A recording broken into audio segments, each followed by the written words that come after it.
I call this meeting of Smith County Emergency Services District 2 to order at 7:01 p.m. At this time, I'll ask Commissioner Domney to lead us in our invocation and pledges. Our Heavenly Father, we come to you tonight, Lord. Praise you for all that you do for us, for all the recognition that we receive for all the things that you do and all the things that you help us and guide us through. Pray to you this evening that you would lead us and guide us in all the decisions we make, that all that we do would be in praise and glory to your name. In Jesus' name we pray. Amen.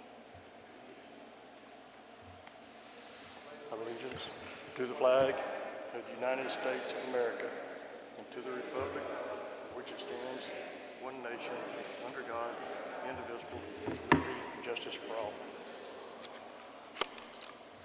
Honor the Texas flag.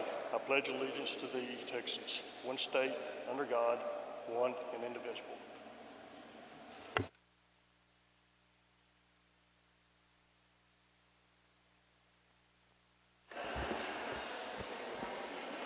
Okay.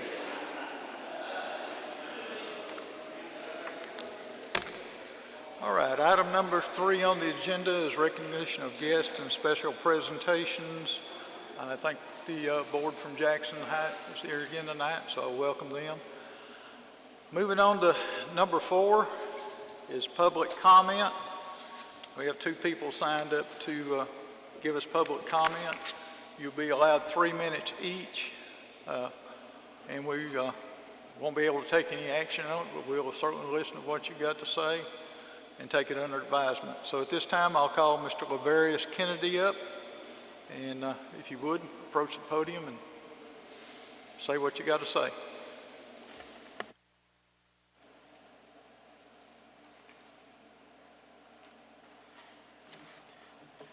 Hello, my name is Laverius Kennedy, and I am from the Jackson community.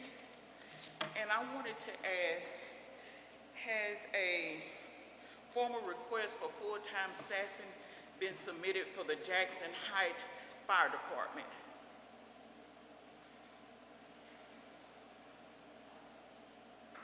This is going to be more of a one-way discussion. We're going to hear you.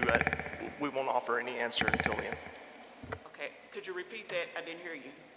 This will be one-way communication. You'll talk to us. It's not a Q&A. Okay. Yes, ma'am. So if I have another question, go ahead and ask the second question. Yes, ma'am. Okay.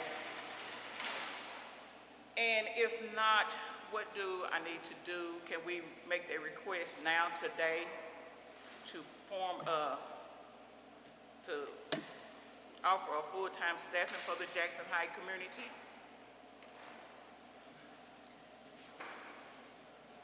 And what I want to request, what do we need to do the full-time staffing?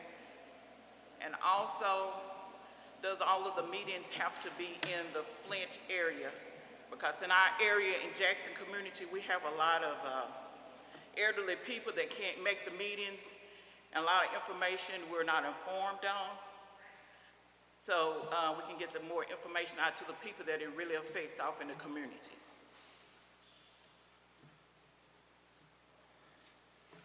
All right, that's it. Can I offer one response?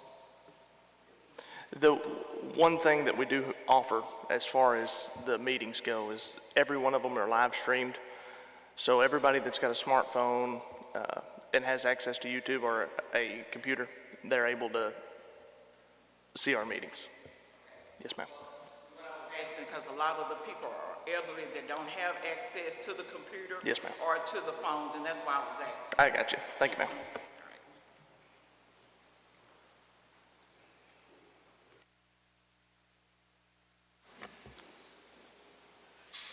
Terry Bonner is the next speaker.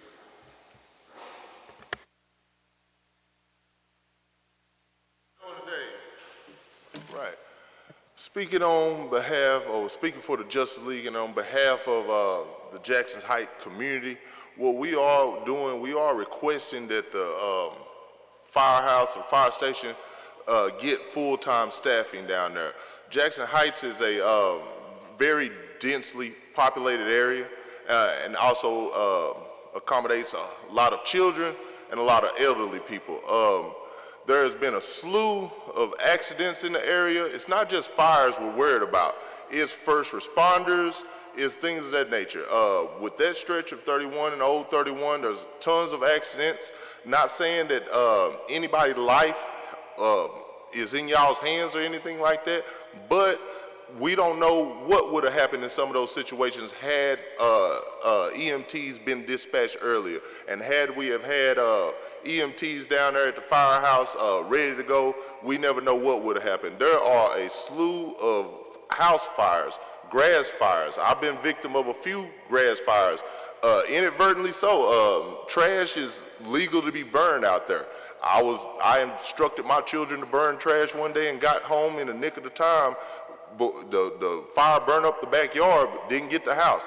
I've had neighbors start fires and leave them unattended, almost get my house. Jackson Heights is a very busy community. I know it doesn't seem like it. Is very densely populated, very busy, and it needs some type of constant attention down there as it pertains to a fire department. And you guys know, like I know, y'all are some lifesavers. It ain't just about putting out fires, it's about having somebody there. I'm not quite sure where the nearest EMS or EMS wagon is stationed when it pertains to Jackson Heights, but I do know that that area boasts a lot of children and boasts a lot of elderly people that could really, really use a full-time fire department in that area. So thank you very much for your time. Thank you for listening, and please take that in consideration, as this is a request for full-time staffing down there at Jackson Heights. Thank you. Thank you, Mr. Bonner. All right, we'll move on to item number 5, which is the consent agenda. Receive, discuss, and take any action relating to the following reports. Approval of the minutes of the April 2021 Board of Commissioners meeting, special call meeting Thursday, May 13th, and special call minutes May 19th, 2021. Okay, I've reviewed the April 2021 Board Commissioning meeting minutes and have recommend that we adopt or accept those minutes. Okay, have a motion by Commissioner Domney that we approve the minutes of the April 2021 meeting. Okay. Do I hear a second? I'll second it. Okay, I have a second by Commissioner Wilson. Any discussion? All those in favor say aye. Aye. All right. Special call meeting on Thursday the 13th. I'll make a motion that we accept or approve the meeting minutes from Thursday, May 13th, 2021. Okay, I have a second. Have a second by Commissioner McKeithen. Any discussion? All those in favor say aye. Aye. Any opposed? Okay. And I need a motion on a special call meeting on May 19th, 2021. I'll make a motion that we accept the special call meeting on May 19th, 2021. Okay, have a motion by Mr. Domney to accept the special call minute meetings on May the 19th, 2021. Do I have a second? Have a second by Mr. Biggers. Any discussion? All those in favor say aye. Aye. Any opposed? Motion carries. All right. Financial reports. April 21 tax distribution plan.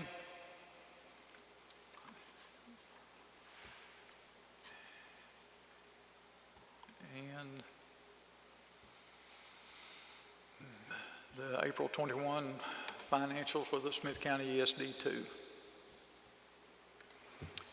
Okay, under the financial reports, the April 2021 tax distribution plan, for those that may have not have seen this in the past, it just provides us history of the county property tax levies and provides ESD2 insight into any delinquent funds that potentially are going to be received. So this report actually is produced by the Smith County tax assessor appraiser, and it is inclusive of all the tax levies, and then it does identify specific sections where ESD2 is recipient of the funds or identified for delinquent funds or any penalties or anything else that's been collected and our proportion of it, as well as the county attorney's fees that are equitably distributed between all the recipients of taxes. So with all that being said, just a little bit of clarity on what the document is, I'll move that we adopt or accept the April 2021 tax distribution plan as submitted. Okay, have a motion by Commissioner Domney to accept the tax distribution plan for April 2021. Do I have a second? No second. Second by Commissioner McKeithen. Any other discussion or questions? All those in favor say aye. Aye. Any opposed? Motion carries. All right, I'll entertain a motion to approve the financial statement for ESD2 for April 2021. I'll go ahead and speak again. Okay, go ahead. Since you're the treasurer. Yeah, so I'll make the motion to accept the financial statement as prepared for April 2021. Okay, I have a motion by Commissioner Domney to accept the financial statement for April of 2021. I have a second. I'll second. Second by Charles Wilson. Any other discussion? Hearing none, all those in favor say aye. Aye. Any opposed? The motion carries. All right. Item number 6 is the consent agenda. Discuss and take any necessary action related to payment of accounts, bills, invoices, payroll, requests for reimbursement, requests for other payments, transfer of funds, and amendments. So if you get a chance to notice, we kind of broke this out where people can actually see where the money is going and who it's going for, and with the invoices attached. Is that right? Okay. So maybe a little easier. Also includes our credit card, district credit cards, and stipends that were paid. So.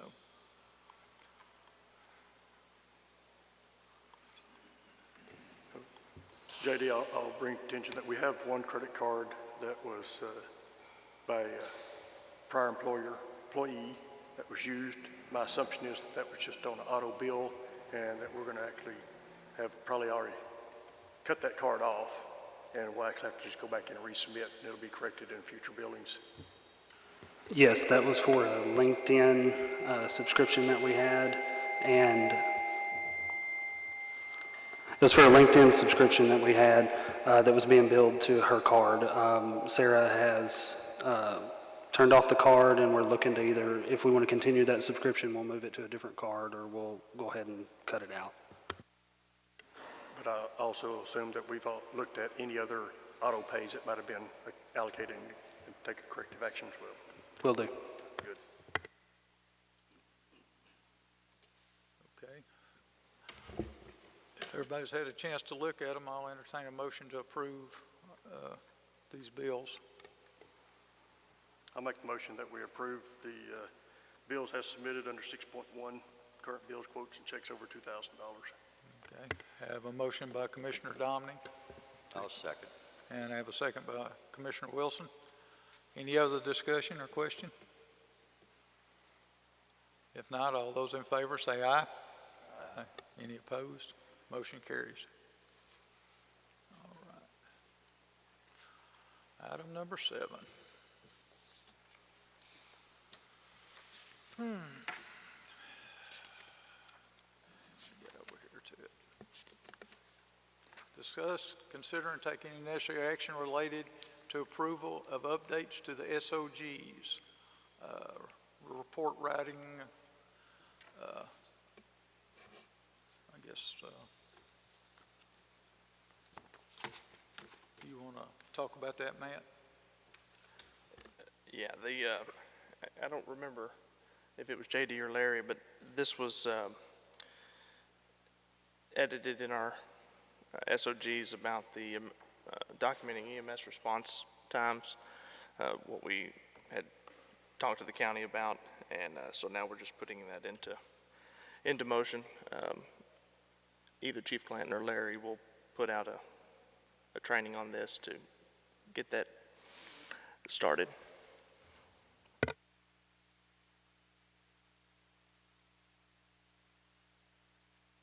With that, I make a motion we accept. Second. I have a motion by Commissioner McKeithen to accept the SOGs and second by Commissioner Biggers. Any other discussion? If not, all those in favor say aye. Aye. Any opposed? Motion carries. Item number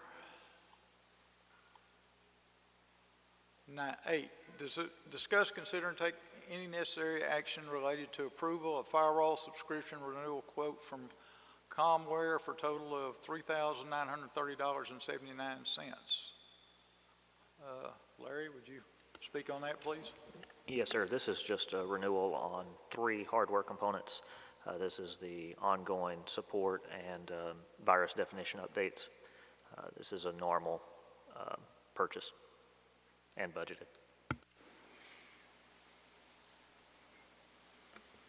Okay. All right.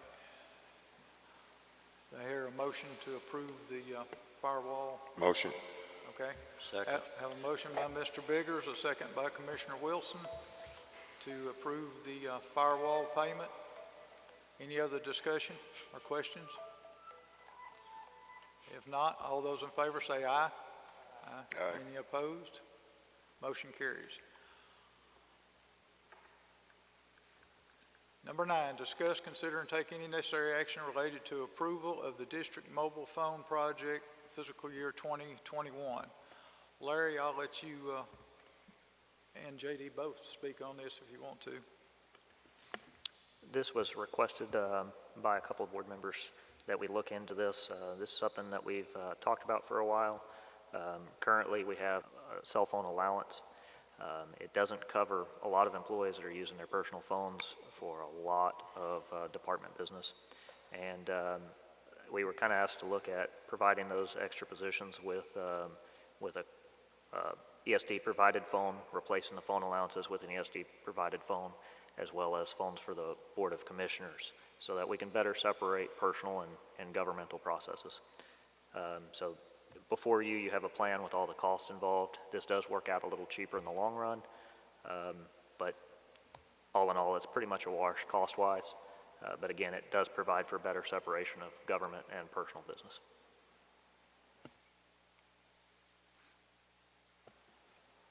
Yeah. You got anything to add to that, JD? No, I think he covered it pretty good. Okay. The main reason for that is if something ever came up and they wanted to see all text or emails or stuff like that, since we have them on our phones could be taken up. So we just need a phone to be able to keep our personal business different from the district business, you know? So anyway. Any other discussion on this? All right, if not, I'll entertain a motion to either approve or... I'll make a motion we approve. Okay, I have a motion by Commissioner McKeithen to approve the district mobile phone project. I'll second. I have a second by Commissioner Domney. Any other discussion or questions? If not, all those in favor say aye. Aye. Any opposed? Motion carries.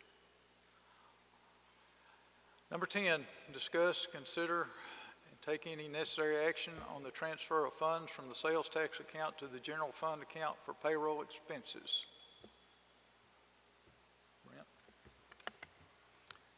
Brent? This is pretty simple in the fact that back whenever we started collecting the sales tax, it was allocated towards our fire crews, and up until this point in time, we have been taking the funding out of our general account to pay those, and this is simply a reconciliation of that account. What we paid out of that account to date will go back where we actually have the sales tax allocated or actually being deposited, take the money and move it out of that one account over to the other one to effectively reimburse our general account for those costs that we've incurred. We've also looked at the average cost on a weekly basis and have forecast out through the month of June, so that we will actually go ahead and transfer enough money out to cover what's been done in the past, plus looking forward a month. The total value that we're going to transfer is $2,303,619,000. Make a motion. Second. Have a motion by Mr. Biggers and a second by Commissioner Wilson to approve the transfer of funds from the sales tax account into the general fund for payroll expenses. Any other discussion? I do, Brent, I may have misheard, 2,303,519.89 or 6? Yeah, 5. My glasses aren't. That's okay. I just want to make sure I read we 6, get it right. Yes, it does say 5. Okay. You probably need to amend your motion then. No, they didn't include the value in the motion, did they? Oh, okay. That's- Yeah, I think you did. Oh, okay, whoever made the motion. Leroy, and Yeah. Okay, Amend the motion. okay, I'll do too. all right. All right, we have the amended motion with the correct figure on it and a second. Any other discussion? All those in favor say aye. Aye. Any opposed? Motion carries. Item number 11, discuss and consider and take any necessary action on the purchase of Hamatro V-struts for the new Bullard and Noonday engines. And you want to speak to that, JD? Yes, these are the struts that go on the engines for extrication stabilization. It's a couple more items for each truck that are going to be needed. Again, this is another one of those items that if we want to buy it, we have to buy it from a particular vendor due to territories. And so the quote for that is $3,720. That'll be for 4, so it'll be 2 struts for each engine. Okay. And so JD, these are struts for the same engines, for both our new engines.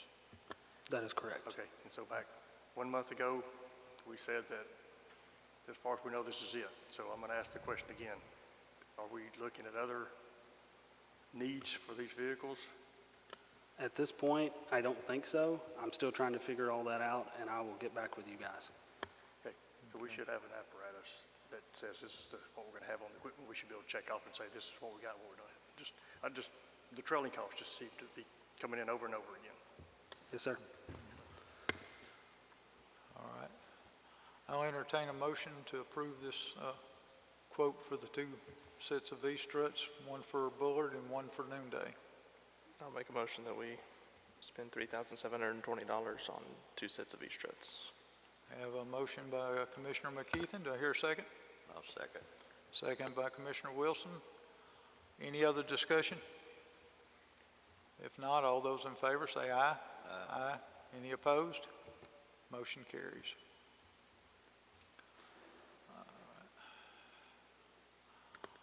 All right. Item 12, discuss, consider, and take any necessary action on adoption of a MOA with EMTF Texas and between them and Smith County ESD number 2. Chief Clanton, you've been working on that? Yes, sir. We spoke about this at our last scheduled meeting, and at that time we were awaiting recommendation from legal on the contract itself. My understanding is that legal has given us the clearance to move ahead with execution of the document, and unless you have additional questions about it, I think we're prepared to move forward.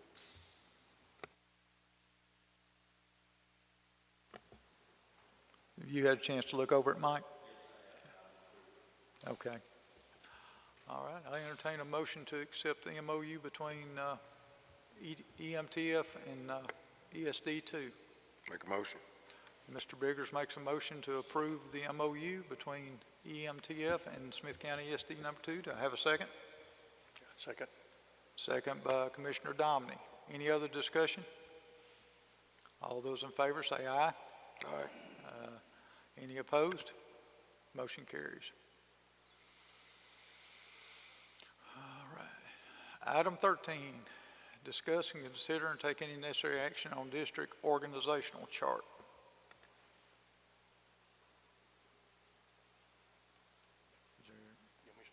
You can speak on that, Brent. Okay, so what we have is we have a couple of different org charts that we want to hand out to each one of our district chiefs, looking at overall how the ESD is organized and structured, both from the standpoint of our operations and as well as our administration. And so each one of us commissioners will get with each one of our district chiefs and provide you a copy of it, and if you would provide that feedback through to your commissioner.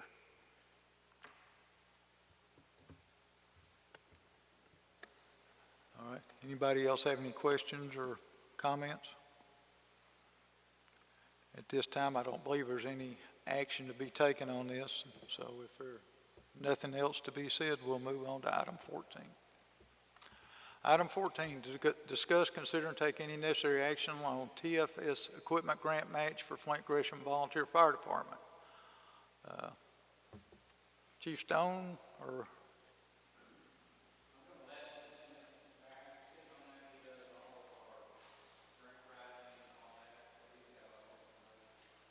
Okay. Good evening. So last year, towards the end of last year, we received approval from the Forest Service for a fire rescue equipment grant. That comes out to a maximum cost share of $20,000. The way that those grants work is they will cover up to 75% of the cost of equipment that we purchase, up to $20,000. So in order for us to get the full benefit of that grant, we need to spend $2,666.60, it's 666 repeating. But we need to spend some more money than $20,000 of the grant so that we can get the full benefit of the grant. What we are asking for is for the ESD to reimburse Flint Gresham Fire Department for that $6,000 above the $20,000 grant that we get, the $6,666 above the grant. With that grant, our plan is to purchase a new thermal imaging camera for Flint Engine 1, a new thermal imaging camera for Ladder 2. Both of those thermal cameras are very old, years old.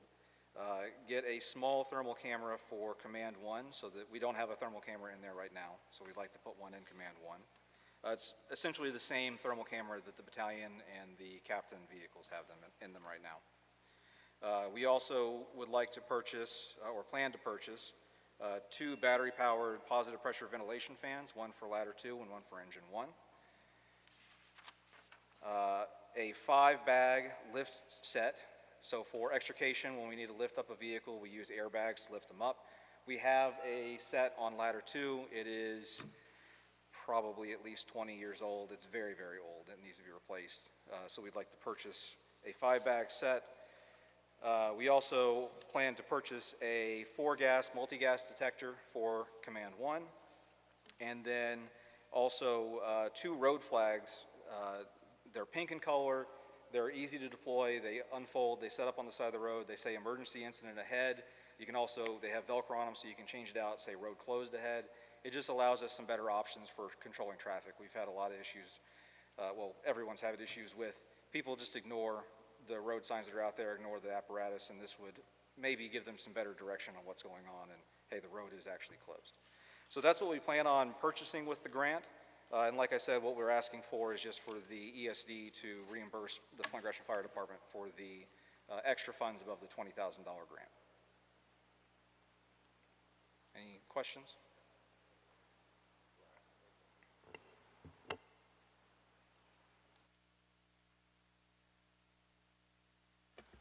Any questions, gentlemen? Well, if not, I'll entertain a motion to approve this grant, and with us reimbursing them the additional $6,666.67 and no more. Also make the motion. And I'll second. Okay. Have a motion by Commissioner Domney and a second by Commissioner McKeithen to accept this grant and to reimburse the Flint Gresham Fire Department for no more than $6,666.67. Any other discussion? Sounds to me like it's a pretty good deal to get $20,000 and get $26,000 worth of equipment. So anyway, all those in favor say aye. Aye. Any opposed? Motion carries. Item 15, discuss and consider and take any necessary action on the adoption of the driver-operator promotional exam results, Smith County ESD2 Driver Promotional 2021 rankings. Chief Clanton? This is another item that we placed before you in the last meeting. What we're asking for is the formal acceptance of the list so that we can begin the moves associated with promoting these drivers into those positions. And so we only got 13 out of the 15 positions that were approved, is that right? That's correct.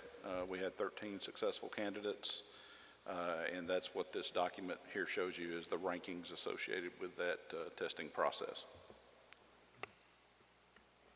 Okay. I'll entertain a motion to approve the driver-operator promotional exam list as presented. I'll make the motion. Okay, I have a motion by Commissioner Wilson. I have a second by Commissioner Biggers. Any other discussion? All those in favor say aye. Aye. Any opposed? Motion carries.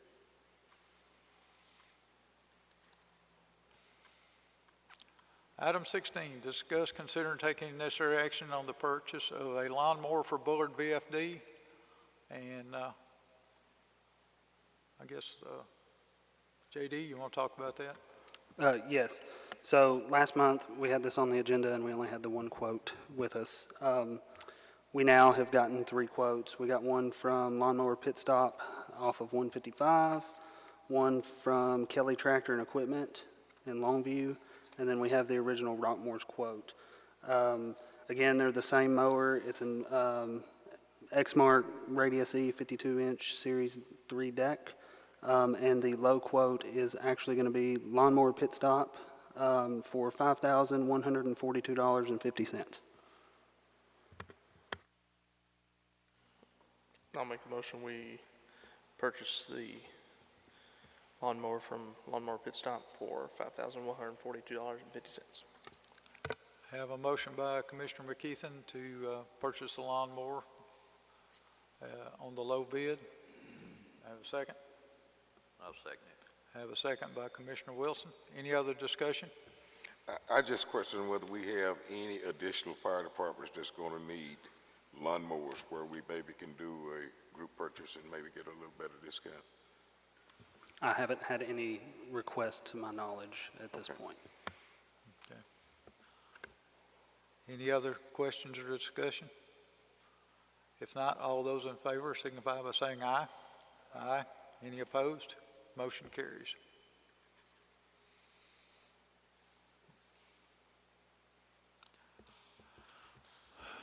Item 17, discuss, consider, and take any necessary action on personnel and employment for ESD2. Do we have anything we need to discuss right now? I don't believe so. Okay. All right. We'll move on that then. Item number 18, staff reports. Fleet maintenance.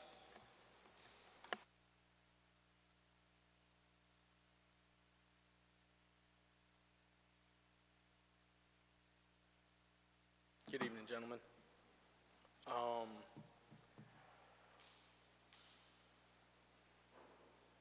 Everything's going good at the shop. We still haven't heard a whole lot back from the insurance adjuster about what's going on with Flint. I'd gotten a little bit of a preliminary quote from WTR that he forwarded to David Flanagan, our insurance adjuster, but haven't heard the finalization on what's going on with that or where we stand with Flint's engine. I've got the parts in the shop right now. I'm currently rebuilding ARP's pump in their tanker, and then as soon as that's done, White Houses will be right out, and then we're fixing to start ramping up in some pump testing, which will probably be coming out to the departments to do some pump testing to make it easier instead of transporting all these vehicles to the shop to do the testing. Other than that, hey, guys have any questions? Bullard's truck, I know you said it was almost ready last time. What's the status? Which one? The Bullard's engine 2? I haven't heard any more from Siddons yet. I think we're still waiting on Pauly to come in and some additional equipment to be purchased for or gathered up to be installed on that truck. I did talk to the sales rep a week or so ago, and he said, that was for Noondays. Bullard should be hopefully coming down into town sometime this week or next week. Good deal. Thank you. It ended up getting a whole new pump assembly because the pump that was in it, when it got pump tested, the operator didn't like the vibration that it had in it. They did a bunch of tests and ended up just replacing the whole pump. Awesome. Thank you. Our blocker trucks, is our second one in service yet? Not quite yet. We're wrapping up a few extra things on it. We're having to purchase some rims and tires for it because the tires that are on it right now are 16 to 20 years old, and the rims on it, the type of tire on it that's on it right now is hard to find. It's an old split rim size 20 tire, so in order for that truck to be in service, we're having to put some new tires and rims on it. So was that in y'all's assessment when y'all looked at buying this? Do what? Was that in your assessment when you looked at buying this vehicle? That wasn't the one they bought? We already own. This was the one we owned already. Yeah, this was. Sorry, okay, appreciate it. Other than that, everything else has been we've kind of deployed them a couple times at the shop just to make sure everything's working as it should. So hopefully here soon we should have those in service. Yeah, I was up there Saturday while they were doing the driving class, and they pulled it out of the #1 blocker truck, and the deal pulled out of the camera on the back. Yes, that's some bugs that we're working out. After deploying them a few times, we're finding where zip ties were too tight or they didn't have enough slack in the cables. Okay. Parts are coming in for that, so we can get that stuff replaced and get it in service. Okay, thank you, Mike. So Mike, didn't we pay somebody to do all that work? For the installation, or the building of it, yes. But for that camera replacement, it's 2 bolts and a plug. That all we got to do is just replace that camera real quick. But you didn't answer my question. Did we pay somebody to actually do that installation? Yes, sir. And should they not have fixed it? Yes, I believe so then. Okay.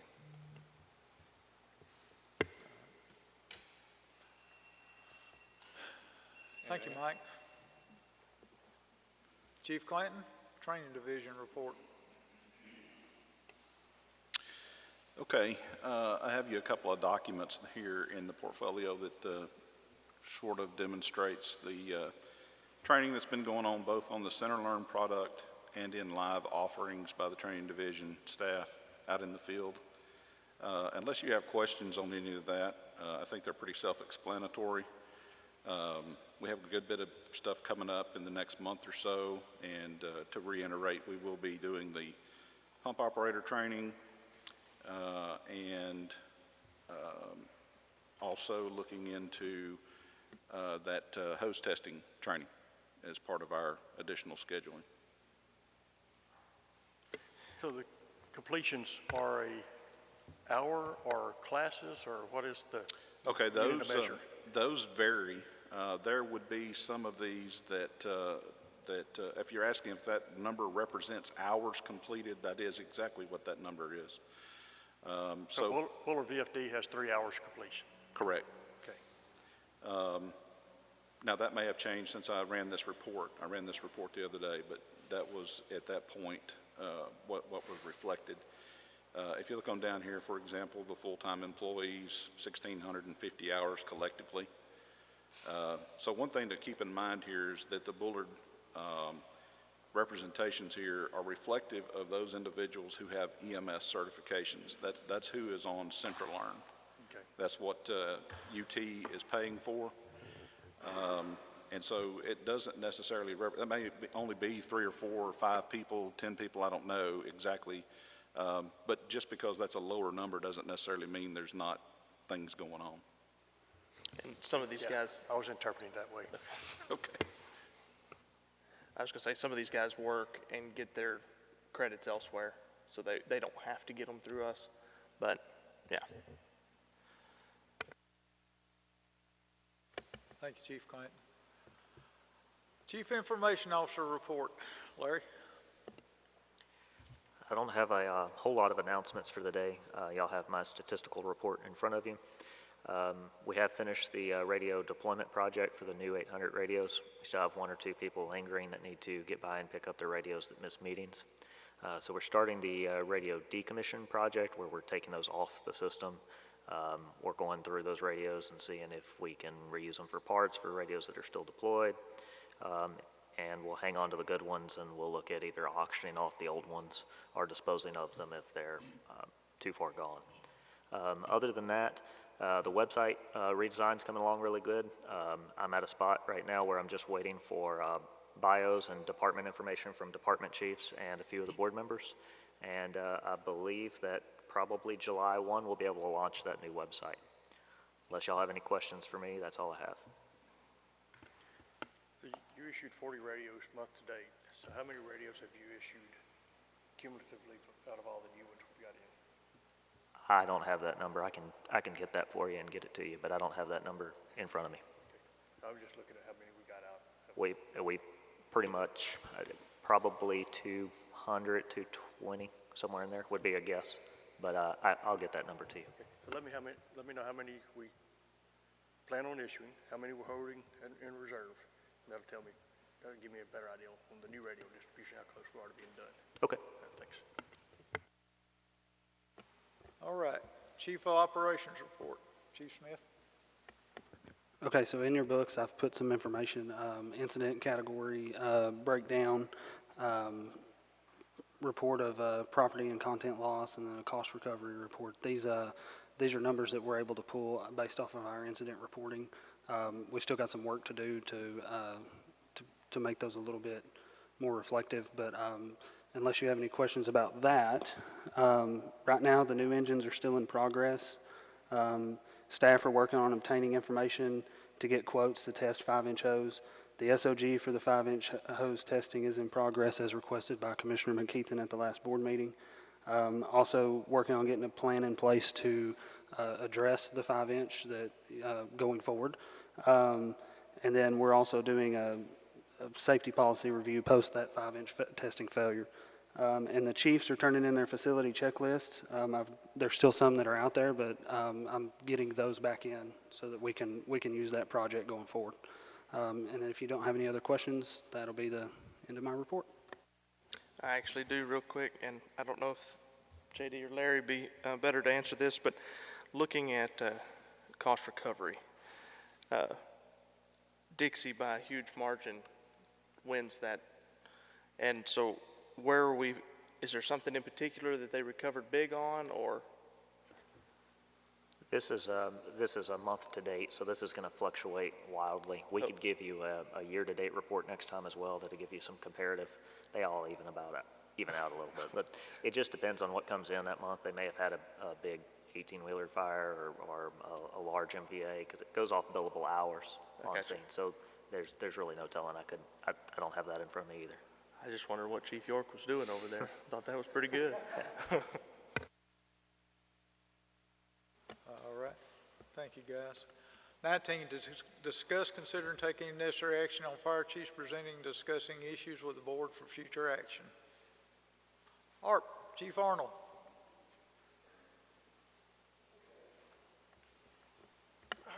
Got this handy-dandy little report now. We had 41 incidents. We're reporting no events. I have talked to my training officer about that. We went through a meeting and he was not able to attend it on how to enter these events. I've challenged him to go back and get with Mr. Van Winkle, go back through these events and get them up to date.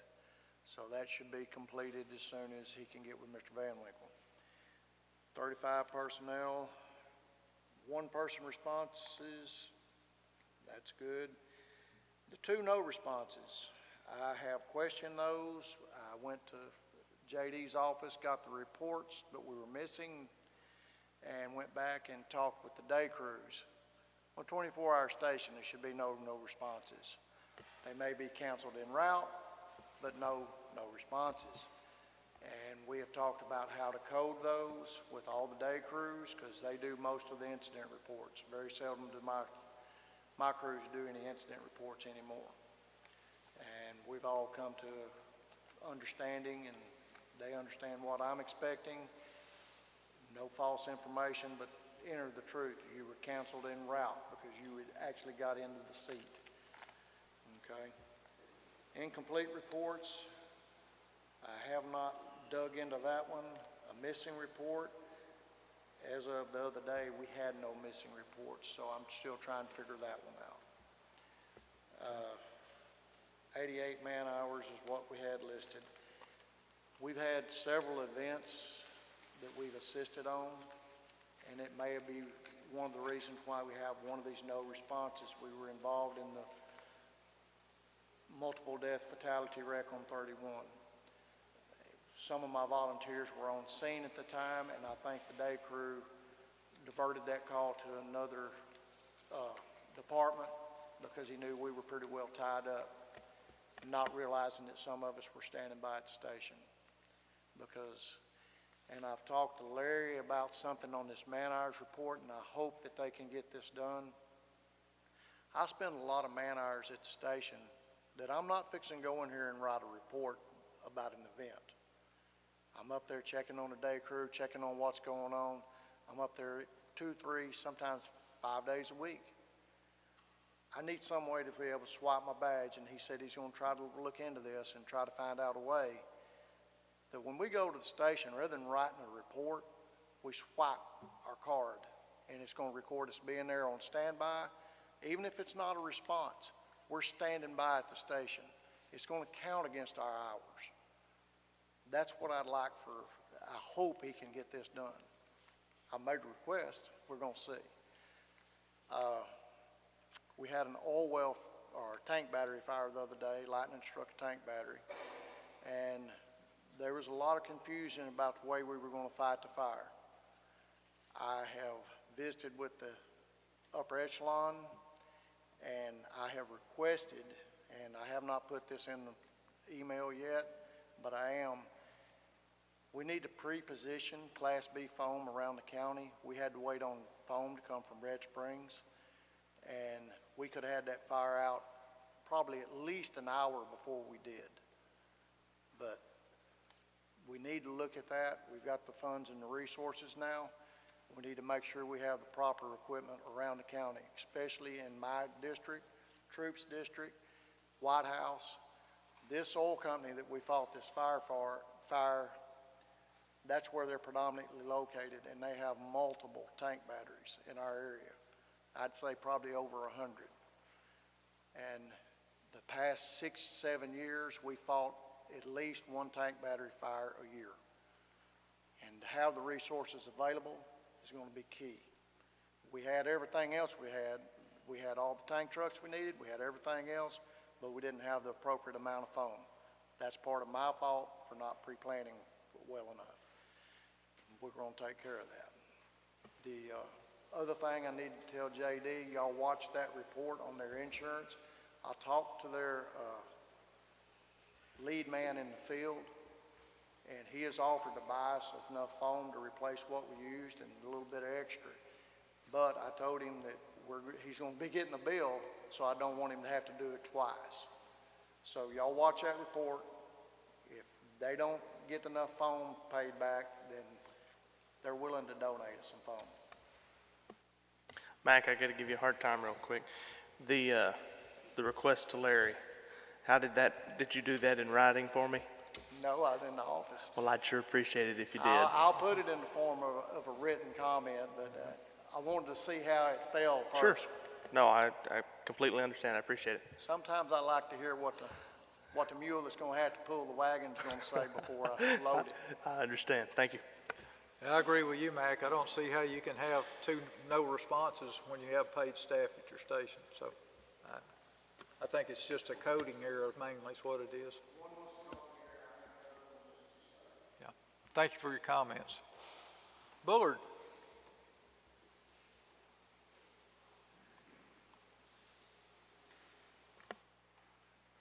All right. right, guys. I guess I'll lead in kind of, I'll coattail on what Mac was saying about some of the way that the reports are getting pulled. I appreciate it. I've actually spoke to JD ahead of time. I've got some questions about how some people ended up in my department that I can't see when I pull the report. So how the information's coming out, as we standardize this tool, I'm sure it'll get much better. We'll go through this information first. Looks like we had 44 incidents within Bullard. We have reported in there one event. I'm aware of 4 total events, 3 meetings, and a training afterwards. The actual number for personnel should be reflected as 18 members. I do like the one-person responses. I think that drills down into, gets a little bit more information that's really important. If without that, we could just show that a truck went, but is one truck, one person an adequate response? So I see a lot of opportunity for us to kind of dive down into those numbers and really pull out, are we meeting the need? So we do have one no response. I do kind of echo what Mac was saying. I'm not real sure if that wasn't just somebody coding some things in. So there's a lot of opportunity for some education in the county for people entering reports, and a lot of opportunity for us to kind of get together with Larry and JD and figure out how we're going to pull that information out so we can all have the same tool and be looking at the same thing. Do have 4 incomplete reports. I have an email that I get daily at 10 o'clock that says I have 0. So there's a little bit of conflict of information there. There again, there's one way you can pull information versus another, and 108 man hours. Concerning the equipment for the trucks, I heard a question being asked, is that everything? The answer is no. There have been multiple requests that have been brought forward to Kelsey for some equipment that we're meeting resistance to be presented to you. Just 3 items off the top of my head are New York hooks, one-piece Halligan tools, and a little giant ladder. There may be other things. I've been trying to kind of stay out of that. I've been letting Randy spearhead that for me, and he's been working with Kelsey. I know he's made the request. They just have not made it past Terry's desk. They've been filtered out based off what he thinks we need. Another item that I'm going to be bringing forward to you for the next, and I'll try and have all my quotes and all that stuff together. I'll coordinate with Randy, work with Kelsey, and try and have quotes on that. I'm not sure the proper process. I would like the opportunity to bring that equipment forward before the board and make a case for it.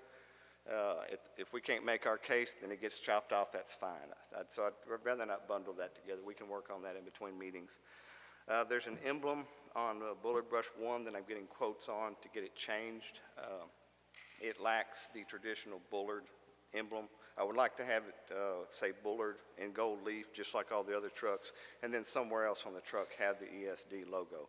But currently, it does not reflect anything that we've had in the past in our department.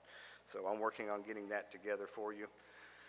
I do have some information that I'll pass along to you concerning a desire to get access to some of these reports before the meeting. I got this report on Friday at 4 o'clock. I've asked for over a year to be able to operate inside the response master as a higher level than what I currently am. I don't really know what my level is considered in response master. I do have those tickets. I can go back and I can try and look for the one where I requested to be able to badge. The verbal answer I got on that was it reflected too much of being an employee. That it just seemed like we were being employees too much. That was the verbal response. I may have that one in email form. I may not. We were trying to piece things together. It ended up being a big chief tablet number 2 pencil that we keep up with our hours on. So if we're going to put them in response master, that's great. I think that's a great place for us all to be able to look at the same information. And I can get you that list of the tickets that I've put in the past, requesting higher privileges, ability to see assets, enter occupancies, draft some reports, being sensitive to the fact that there is some stuff, if you have too much access, you can really mess up the records. So just finding that balance of what a fire chief at a fire department needs. And we'll talk about that one a little bit later, but the one prior, in reference to the lettering on the side of the truck, do we not have a, who puts our lettering on? Does it come from the manufacturer that way? And Or do we have someone we always go to? How does that work? You mean to make any changes? Or Did it come from the manufacturer with it on, and then we have to hire someone else to do the changes, or Mike maybe? Mike?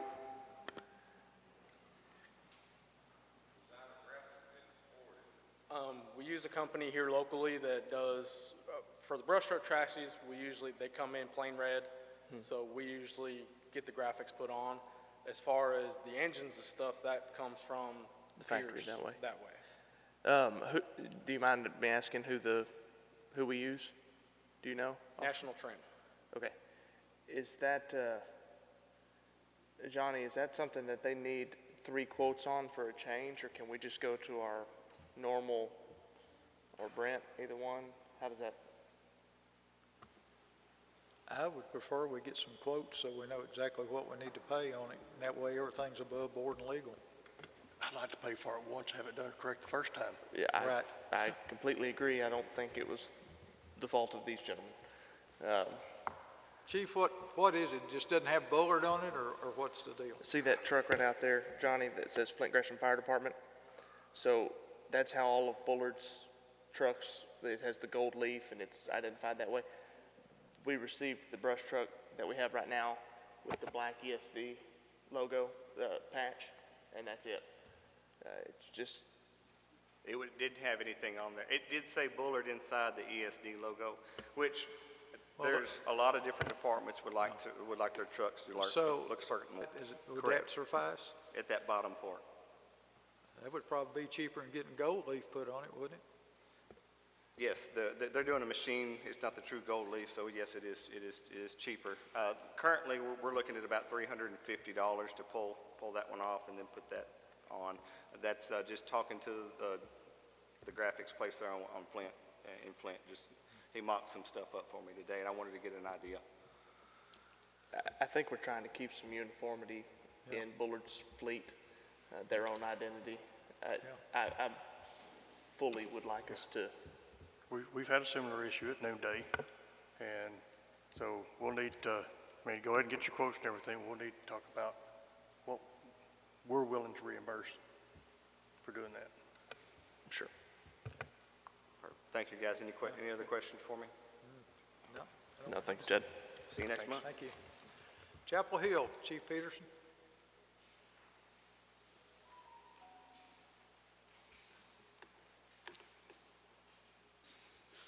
Good evening. Got ours, we're showing we have 71 calls and 0 events. The question on the events I need to ask is where is it in the response master how we load our events in? It's in Response Master. When you open it up, it's under Management Events. Management event, okay. So And there's videos in the how-to section on how to do that. And Dale, I'm going to interrupt you. We're for the other chiefs that are going to get up and talk, because I'm sure this is going to be a pretty constant thing. We're talking about getting a class together to formally operate Response Master. We've talked to Chief Clanton briefly about it, and Larry as well. We're trying to figure out how we want to do that, whether it's going to be a train the trainer, where each training coordinator at each station learns, and then y'all do a class on it at the fire department, or if Response Master does it, or we're trying to figure out the best way, but that's coming down the pipe, just so you know. Yeah, okay. We need somebody to show us what we're doing and some of that. That's good, okay. Then it shows that I've got 39 members. I need to get what I sent some in to Larry about deleting some of the ones on there, because it showed, I think I looked through, there are 3 of them that are actually employees of the ESD on that list I need to take off. And there's probably 3 other ones I had as my cadets that were at the station. I already took some, but we got some more I need to be taken off. So I have to send that to Larry to get them off the list. I'm going to interrupt you again. Is that not a privilege that the chiefs have at that level? Not currently. We did early on, and there was a lot of problems with people getting removed or deactivated completely that should have been on other departments, and it caused a lot of issues. That's why we moved it back to a support ticket request. Okay. Okay, I'll send that ticket in. Okay. Then it shows I had 5 one-person response, which I at least responded. The one I'm questioning was the 2 missed calls. Is there any way we can look it up to know what those calls are? Can I get into it or okay? I need somebody to show me where to find that if I could, okay? That might be that class we gotta get. And my reports, I like what Mac or some of them were saying in the reports. I have always kept up my reports. Every time we're getting requests showing how many we got, I know I'm clear on mine, but then there might be a couple, what it is, it's gonna be the day crew. It's behind on their reports. And I'm not sure who's on at that day. Can my station change from day to day to find out who does that report? You try to stay up on that part of it. Then like I say, it shows we have 105 man hours in what we've done so far. Also, we did have a major wreck out there with Jackson. We had fatalities. We did have a debriefing done at my station over that incident, and everything I think went well with that debriefing.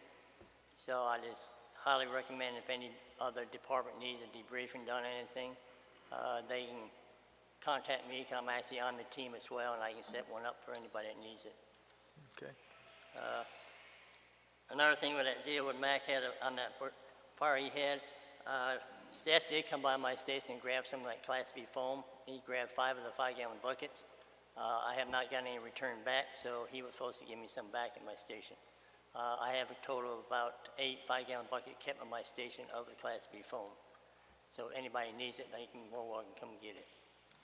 Do we have a store of Class B foam at the maintenance building, or is that stuff we order? And so like Seth would have had to place that order. Do you know? So we have some around the county. I know there's some at the shop. I don't know exactly how much. Dixie has some. Chapel Hill has some. So we keep a little bit around. We just need to get a better stock of it and go get a plan going forward on how we want to keep that distributed. And if he needs some replaced, we'll get it to him. Okay. And I guess the very last thing I have is my spare engine that does go out every once in a while. That needs to be used for another department. I have no problem with that, but it's been coming back the last 2 times. I have been missing stuff off of my truck. As the last time one of them came back, I lost every bit of my 2.5-inch hose. I wouldn't have been on my truck. And then just recently I lost some vests. I'm trying to keep my vests on my truck, so I've lost all my vests off that truck now. So I don't know if there's a way we can try to keep stuff on that truck when it leaves, or I need to take everything off that truck so then I make sure everything's back on it. When it comes back, I put my stuff back on it. Dale, I think before you let somebody leave with it, you do a check off of what's on that truck. Yep. And if it comes back from whichever department it is, then if it comes back without anything, then they should be responsible for getting it back to you. That comes down to where my day crew, one might do it right one time, then next time the next crew won't write it down when it goes out. Okay. So I don't know if there's... Well, get with Chief Smith on that, and he'll probably make sure that happens. And also, you're talking about the missing reports of the paid staff. Chief Smith also gets a report that you guys get. So if it's a paid staff member, you can check with him and see if he's got it, because he gets a report too every day. You guys are supposed to get your volunteer reports that are missing, and some of you may get them all, which is good. Help stay on top of it. But if you got one that's paid staff, just let him know. Okay? Okay. That's all I have. Okay. Thank you. Dixie, Chief York. Good evening. How are you? All right. We got 79 incidents, 0 events. We've had training. My understanding, this training is not getting put in. According to my training officer, I think it's getting put in on our side, but not on the upper end. With 13 personnel, 1 person response, 2 non-responses. That data's got to be inaccurate when you've got 24/7. 0 dispatch errors, 3 incomplete reports. We're working on that right now. We got some reports out there. It was more than that. We're whittling those down. Some of them came back from the snow apocalypse. We're taking care of that. 5 missing reports and 45 man-hours. I think last time, not to change the subject, but we talked about committees. We're going to address that tonight. I'll let JD speak. He's jumping. I haven't had a chance to send that email. That was finalized, and I'll take the blame for most of that. Those have been pretty well complete on the selection. It just hasn't made it out. I've tasked JD with it. We've got, on that subject, I think we're looking at potentially 3 more. And so I know that one of the big issues was that the information that was publicized here didn't trickle down to the lowest levels. So we got a very minimal buy-in from volunteer and paid alike to be a part of those committees. So the next email I send out, instead of directing it only to the chiefs, I'm going to direct it to everyone because I need that information to trickle down, all the way down. It took a little bit of puzzle piecing together to get some of those committees fully formed, but I think we're going to be forming potentially 3 more of those, and so we're going to need some more help on that. Okay. Well, I'm going to add to that. If y'all want us to start communicating to everyone, the board, communicate to everyone, which I don't think is the right way to do it. I mean, I think the right way to do it is send it to your chiefs. Let your chiefs communicate with people within your department. But if you're not going to communicate to them, then we don't want to have to go through that process doing it. I mean, we give it to you guys for a reason. Y'all make sure that information gets all the way down through your organization. There's no reason the board should be communicating to everyone to get a committee selected. I mean, that's y'all's role. Yes, sir. Okay. Could I address the training hour conversation? So Larry, I just want to clarify, under the events tab, that will be associated with in-house training at the VFDs. Whenever the training division documents live delivery, such as our Mayday prop or our hose or whatever we've gone around and done, we create certificate level course entries into the training piece or into the certificate program in Response Master. That is not reflected in events, correct? That's correct. Thank you. Is there a way to see his report at, or like his members, York's members I at see his where you're trainings in these? Yes, and this is just the first draft that we're giving you these statistical reports. Sure. So as we drill into the matrix y'all want to look at, then we can update those to reflect that. I'll coordinate with Larry on that, and we'll get something so that you can specifically see that piece of it. Okay, thank you. To be sure you get good info. All right. Flint Gresham, Chief Stone. You good? Okay, at Flint, we had 57 incidents, 4 events, 28 personnel, 9 one-person responses, which I'm still questioning that, how that come out to that. 2 no responses. On the no responses, I looked one of them up. It was dispatched and canceled prior to checking en route, and that was how they encoded it. So, Larry, I'm not sure how that one glitched out of there. The other one was a mutual aid call that we were canceled on. Again, I'm not for sure why that's picking up on that exactly that way, because it was canceled out like 33 seconds after we were toned out for it. So anyway, I talked to you earlier about it. We were showing on, as of 4/1 to 4/30 on this report, 2 incomplete reports, but we're at 0 right now on all reports. 94 man hours. And we kind of answered some of the questions that I had, because some of our training hours is not showing up that we've been getting through the ladder training. And one question I got on that, Chief, are y'all going to send some kind of certification or documentation back to us so that we can put it in our files for our people? The way that we've been doing that is we create the certificate, we approve the upload, and it goes directly to that individual member's file. So it'll be reflected in course completions in their individual file. Now we can copy you on the rosters or whatever you need us to do on that if you have some additional documentation on your end that you'd like to complete, like SFFMA or whatever. Yeah, but it's actually in the portal?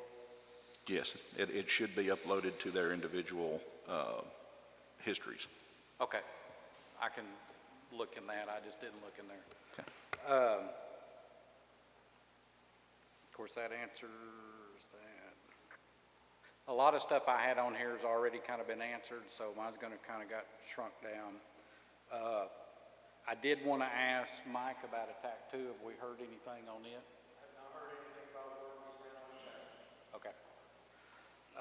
And then one other thing I wanted to do, I wanted to thank Todd for doing the EVOC training, because he took that on himself to do that, and from all the reports I got, it's been a very good class, so I would like to thank him on doing that. Another thing that I just wanted to bring to the board's attention, we did when, as Chapel Hill was talking about, when Jackson had that bad wreck, our engine went up to backfill for Jackson while all that big event was going on. While that big event was going on, Bullard called us for a bad car wreck they had that we sent 7 patients, extricated 4. We had volunteers that went to that. While that was going on, we dropped a structure fire, and we still got volunteers out in the tanker also. Yes, our engine was inbound back during that time, but I'm just saying we were out there backing up while they were out. So,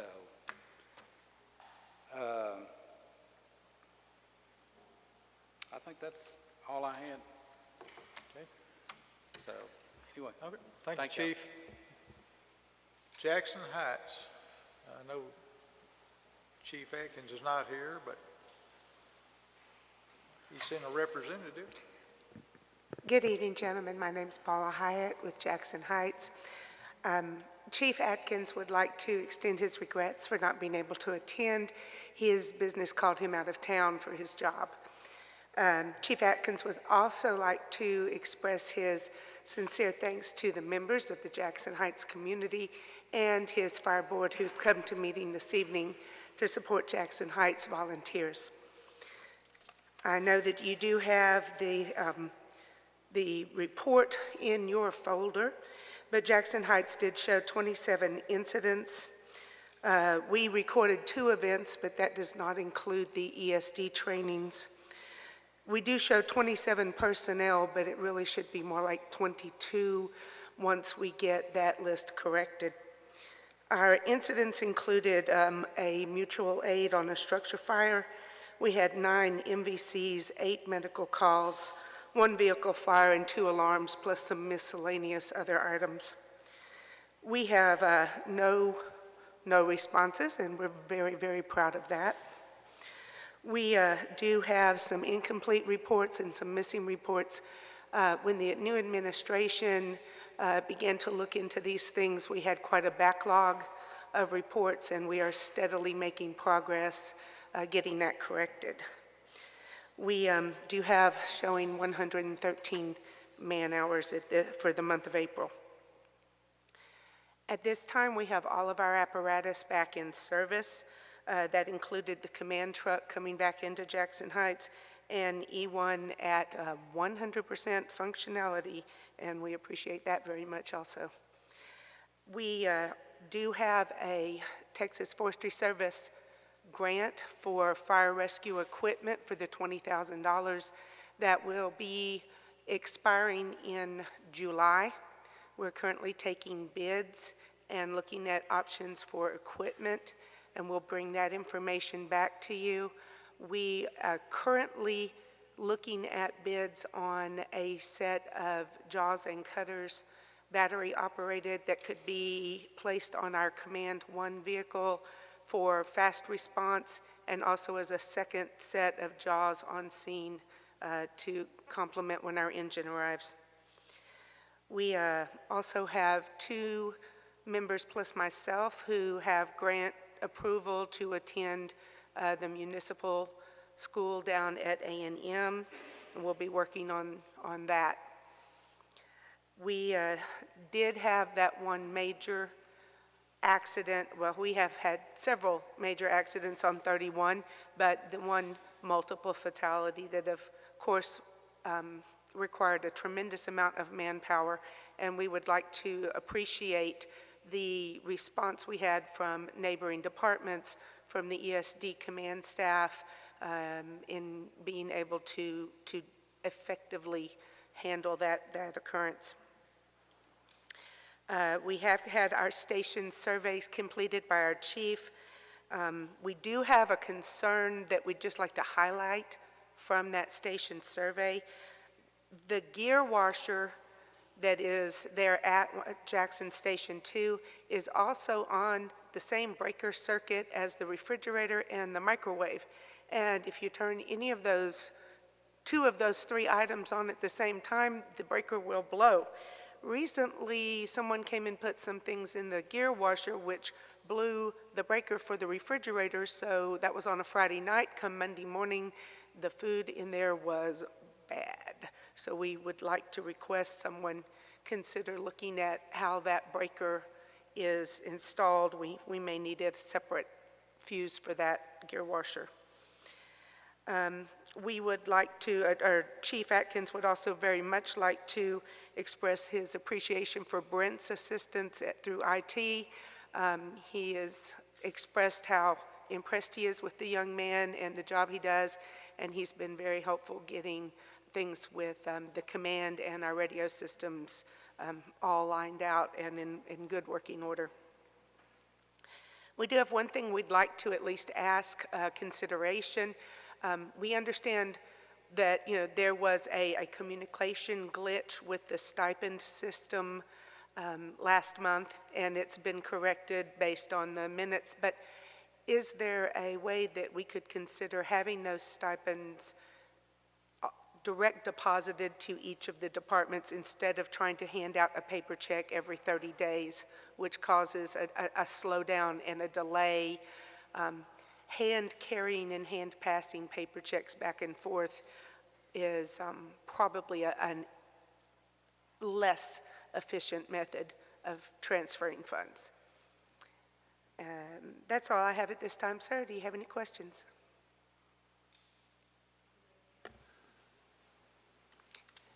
I guess not, Paula. Thank you very much. Thank you very much, sir. We appreciate you.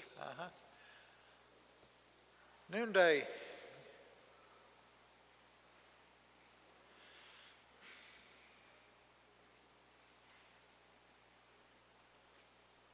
Unfortunately, Chief Barnett and Chief Harper are both working this evening, so they've asked me to speak in their place. In this past month of April, we've had 69 total calls, 10 being fire alarms, 4 grass fires, 28 medical assist, 3 miscellaneous fire calls, 1 mutual aid MVA, 2 mutual aid others, mutual aid structure fires, 5 MVAs 15, no public service, no in-district structure fires, no in-district vehicle fires, and 1 water rescue. For noonday, the Lucas devices come in. We will be training on all shifts for that. Once that's completed, we'll be putting it in service. We have 2 AEDs that have come in. We'll be placing 1 in the command vehicle and 1 in our engine 2 when it arrives and it is in service. We have 5 individual thermal imaging cameras that are coming in for the packs. 4 will be placed on engine 1 and 1 will be put in the command vehicle. Chief Harper, I believe, is getting pouches for those, and so it'll be attached to the packs for personal use. Other than that, that's all the information I have. If you'll have any questions, please contact Chief Harper and Chief Barnett about those. Okay. Thank you. Thank y'all. Red Springs. Hello. Before I get started on this, I kind of like to give an update. It's been a year since my accident. All y'all pretty much know about it.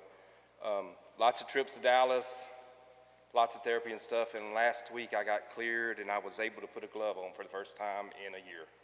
So, lots of trips to Dallas, lots of pain, lots of tears, lots of sweat, right? So that's done, so kind of back in the, hopefully get back in the swing and not, probably not a lot of people know, but I've been going to Dallas 3 times a week for therapy, and that's been really taking up a lot of my time. So, but it's done, so that's done. All right, in Red Springs, we had 53 calls, 0 events. Once again, I need the training on how to enter the events and stuff. The computer's not my friend at all. We have currently one report needing to be done, 20 personnel, which I need to get that adjusted with some changes. And I got the current roster that I'll be sending in. I got it topped up. I got my station survey for here to be turned in. I'll get that to you before we leave. Also, this last month, we had one graduate from academy, and we got one starting in the next academy coming up, and we're proud of that. That's something we've been trying to push on our people, that they have the ability to move forward and grow and potentially be even a paid employee here, and we got that going on. That's all I got. Thank you, Chief. Troop, Chief Mauger.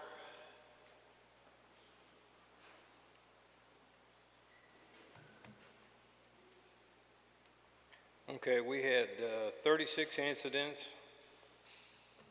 Yeah, excuse me, because this is little. We had 8 one-person responses, was for medical calls. We had standby people, but there's no use in running 2 if you can get by with 1. We had 6 events, 2 no responses. I haven't figured out what they are yet. We had 1 missing report. We've taken care of that. We're at 54 man hours, and I need to get with Larry. We've got 3 people on there that still need to be taken off and have not been. They're actually ESD people now.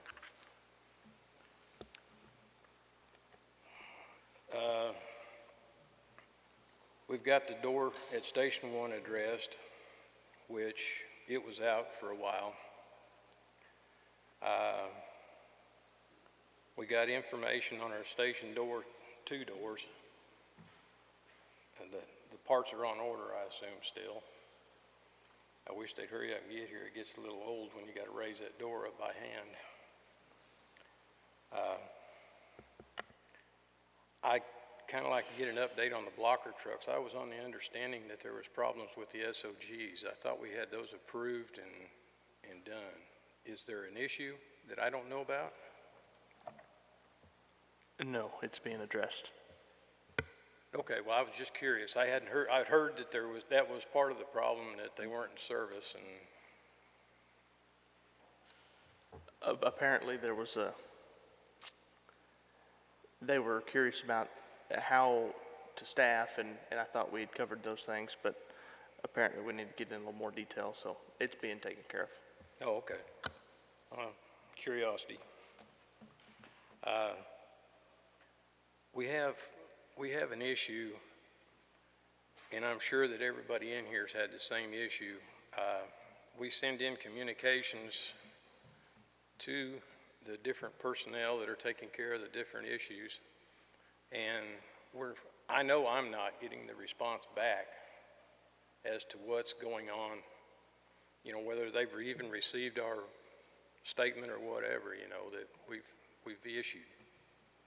And I'd just like to see a little better communication between your staff and the chiefs, at least, on whatever's, we've got orders, sent in orders for uniforms and stuff, and I don't even know whether Kelsey got the orders or not. Is that not run through a program similar to support tickets, to where it's received? It wasn't. We spun that portal up a few months back. I don't know if it's being utilized. All right. But it is there. We have a logistics at smithcountyfire.org that does a ticketing system. Can we get a refresher email out to everyone on how to properly utilize that? And I'm not picking on you, Chief. I know it's a common problem throughout. I want to make sure that That's one of those response master deals that I'm not aware of. So yes, sir. If there is a way. Yes, sir. There's, I think, several different email addresses that address certain departments, IT, logistics, probably maintenance, that you can send in requests that way. It's just like typing an email. You type an email to that address. Well, we have sent in emails to to like Trotty or somebody like that. You know, we direct them to them because that's what we were told, or I was told to do. Gotcha. Just direct them to those individuals. We'll get you a refresher out there that way, because those will be put in a queue. You will automatically be sent an email back if it's like IT that recognizes that you have sent an email, and it, correct me if I'm wrong, sends reminders if it's not being taken care of in a certain amount of time. That's Yeah, the whole idea of a ticketing system is, you know, there's one Kelsey and there's, you know, 50 people out there for him. So sending an email can get lost. So a ticketing system allows it to be addressed and ID'd and it stay up there as a reminder until he closes it out. So I think the ticketing system would help. And to be honest, that's the best way for us and the administration to track where our shortfalls are on, okay, we've had this request for 60 days and it hasn't been taken care of. That's the way we're going to be able to track it efficiently, so we know who to talk to when there's an issue like this. Okay. Thank you. That's just a question that I had, and I wanted it addressed. No, thank you for bringing it up. I appreciate it. And I've got one request from the board. I think it'd be a good idea if in all of our number one engines at least, we had chargers for these portable radios. I think that ought to be standard equipment in these engines, at least the engines. So that is something that I would like you to look into and maybe address that. Single chargers or a bike charger? A charger for each radio. That there should be, what, in some engines it's 2, some engines it's 5 or whatever. However many radios are issued to that particular station, I think there ought to be a portable charging station for that radio, and they can be kept in that unit. That way, somebody happens to leave theirs on the counter at the station, well, they've got one there anyway. Okay.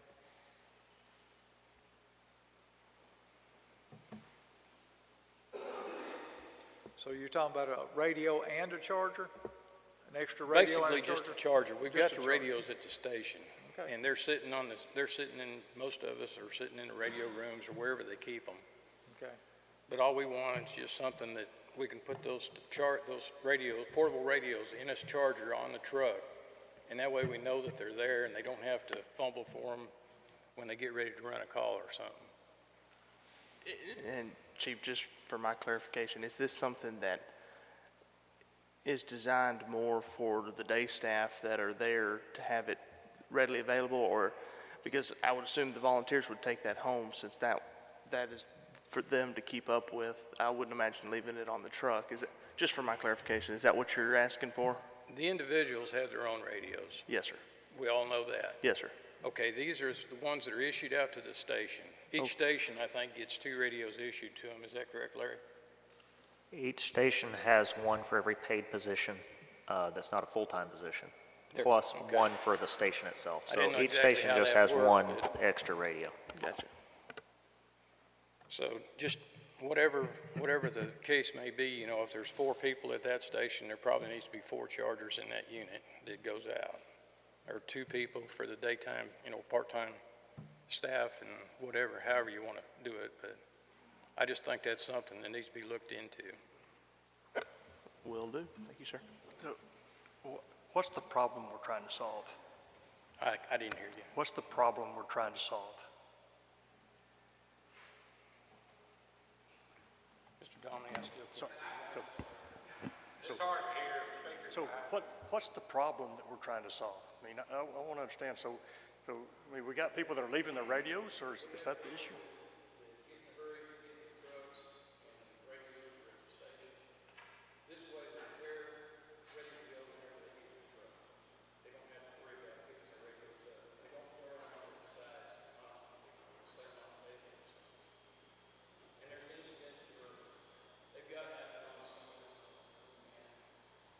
They don't have radios with them. The only issue that I have with that process, is these, and Larry, help me if I'm wrong, these radios are issued to each individual person, and then the station radios are assigned to seats, or how do we do There's that? there's only one station radio. It's a spare radio for that station, mainly to be used for events, like 4th of July displays where we're handing them out to a third party. Or if somebody's radio breaks, they have one right there available to work through it. It's not meant to be used all the time. Then you have a radio that's assigned to each paid position that's not a full-time position. So if there's a part-time spot, there'll be a radio for that part-time spot. That guy can grab that radio when he comes in the morning, do his checkoff on it, and keep it with him. My concern with putting a charger in the primary engines is kind of the same thing. If they get used to putting their radio in the engine and they catch a grass fire call, are they going to remember to go to the truck, grab the radio off the engine, and get in the grass truck? It's kind of a two-way street there, but it's something we can look at. We'll have some discussion about it. Yeah, yes, sir. Anything else? I apologize for not being able to hear you, Mr. Domney. It's behind me and I can't hear it. That's okay. Thank you. White House Chief Champion.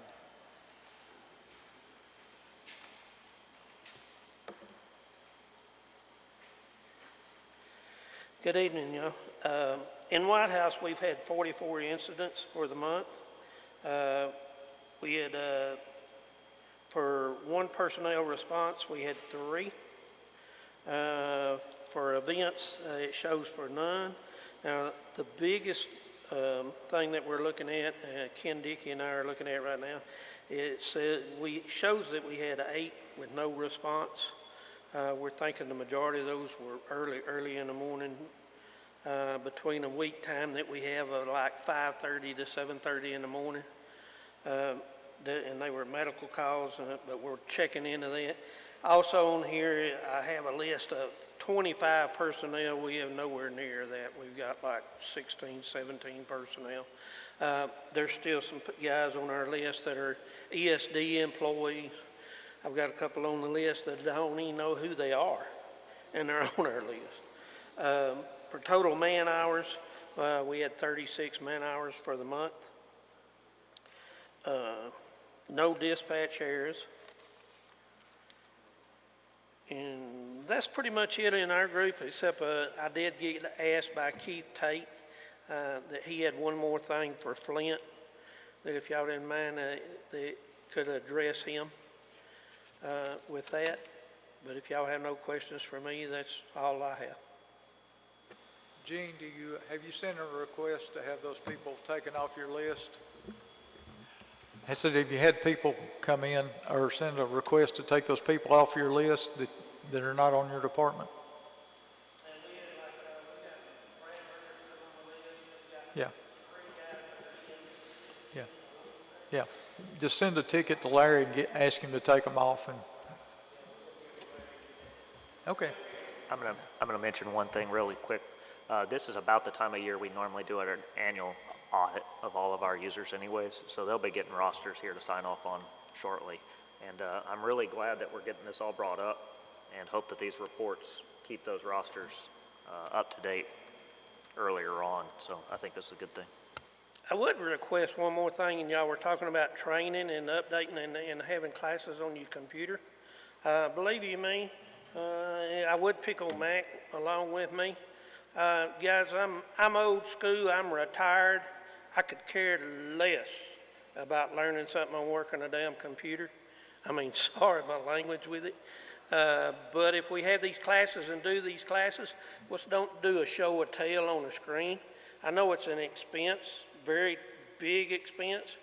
We could narrow it down where we got 3 to 4 people on a laptop. But let's do it. I'm a hands-on person. I learn and not looking at the screen and go back to my computer and think I can do it. It's not happening with me. I'll tell you, it's going to be really hard to teach you a computer program without a computer, though.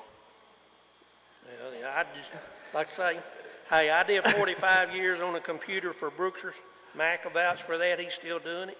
When I retired, I'm just giving you a hard time. That's it. My wife tells me all the time, you need to get back there on the computer, for if something happens to me, you need to go how to get the money out of the bank. I said, something happened to you, I'll go walking in the front bank door and get the money. I hear you. Well, But it's not happening with me learning it on the computer, okay? Winona, Chief Allen.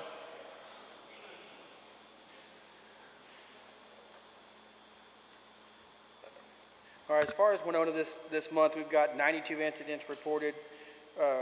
We have one event, which would have been our training meeting at the first of the month. We currently have 25 personnel on roster with 149 man hours this month.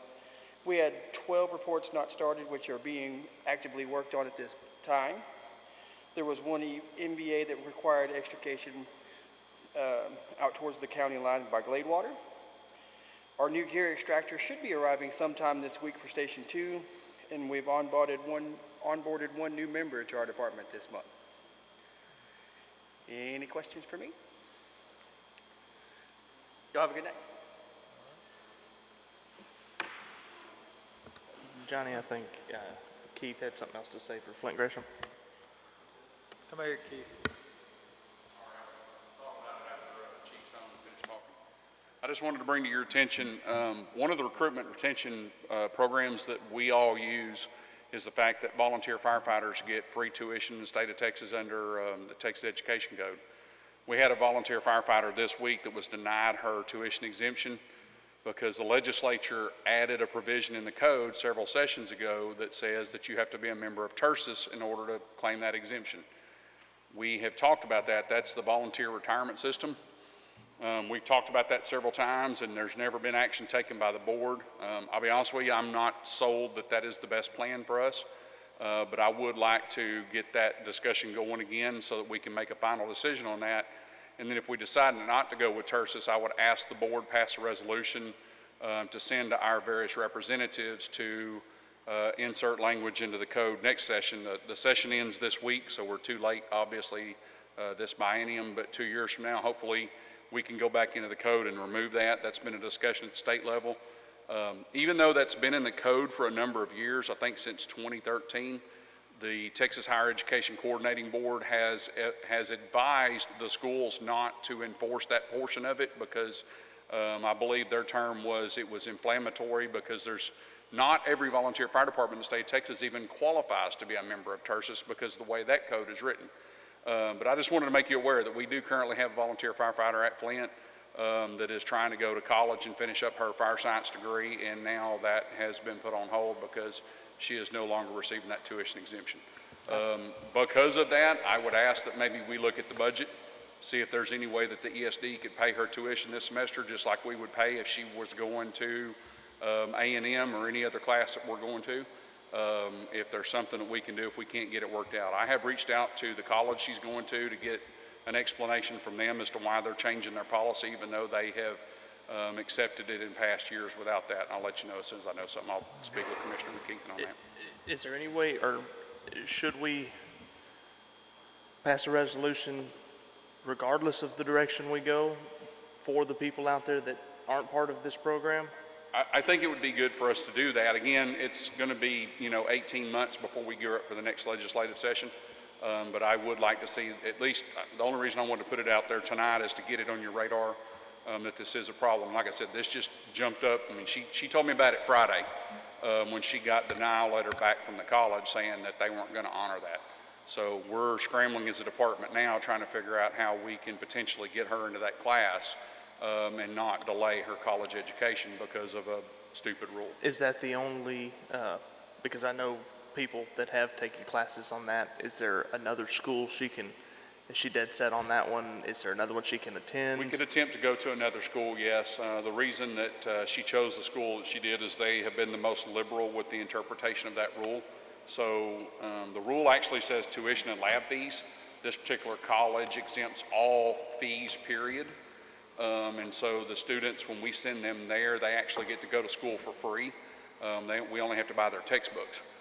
Whereas the other schools require parking lot fees and technology fees and all this other stuff, and it still ends up being several $100s for a student to take a 3-hour class. So that's why we've gone there. But I mean, I'm willing to explore any avenues for her at this point so she can complete her degree. Let's get together and talk about it. And she's very deep into it. I mean, she's got maybe 4 classes left until she graduates. So anyway, thank you. Okay, thank you. All right, item 20. Hey, before we move in there, I want to thank all the chiefs for coming up and going through your report today. I know it's been a little bit cumbersome in trying to get it started. The information's not necessarily always accurate, but with the focus and the attention of everybody, then we'll get it to where it's a meaningful report for both you and I both, and the board. And I will say that, we'll go through this one process here, getting everything kicked off, but we'll actually be looking at what information is really relevant and useful for us all. And we'll probably have to modify this time to time, but thanks for your patience and an attempt to get it kicked off. All right, at this time, the board will convene in closed session in accordance with the Texas Open Meetings Act, Texas Government Code 551.071, 551.072, and 551.074. No action shall be taken while the board is in closed session. Any final action and final decision or final vote shall be taken after the board reconvenes in open session. Deliberation concerning appointment, employment, evaluation, reassignment, duties, and responsibilities of individual ESD officers, commissioners, and employees. That falls under Government Code 551074. Deliberation regarding real property, Government Code 551072. And consult with attorney and receive legal advice concerning contemplated legal matters or settlement offer, Government Code 551071. And we will convene into closed session at 8:44 p.m.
I'll call our regular open meeting back to order at 9:47 p.m.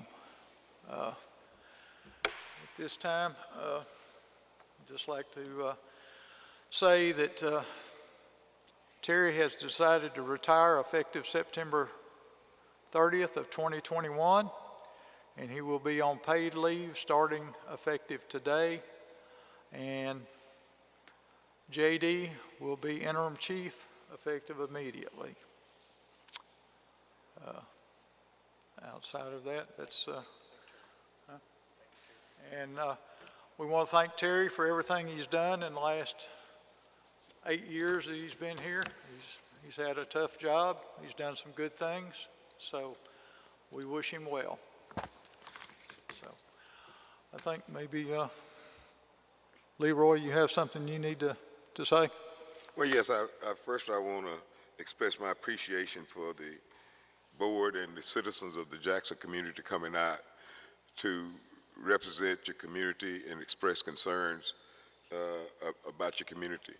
I want you to understand that we do have a long-range plan to address staffing within the district as a whole.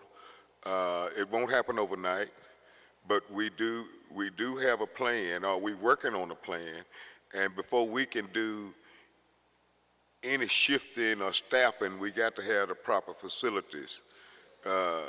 We don't want people sleeping in tents, so to speak. So we're going to be transparent in what we do. We're going to communicate with you the plans and the steps in which we're going to try to make this entire district more responsive to the communities that we serve.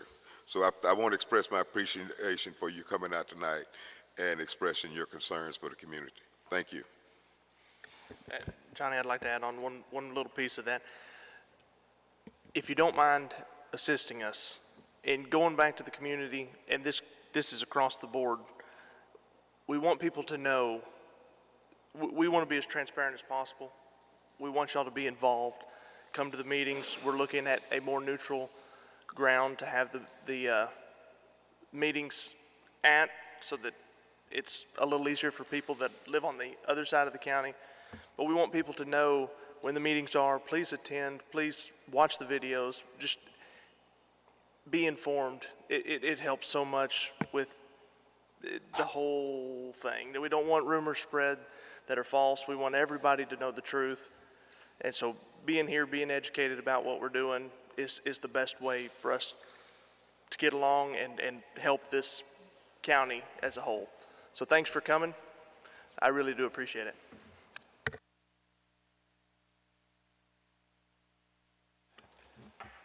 Anybody have any other comments? Like I said, I thank the people and the board from Jackson Heights being here tonight too.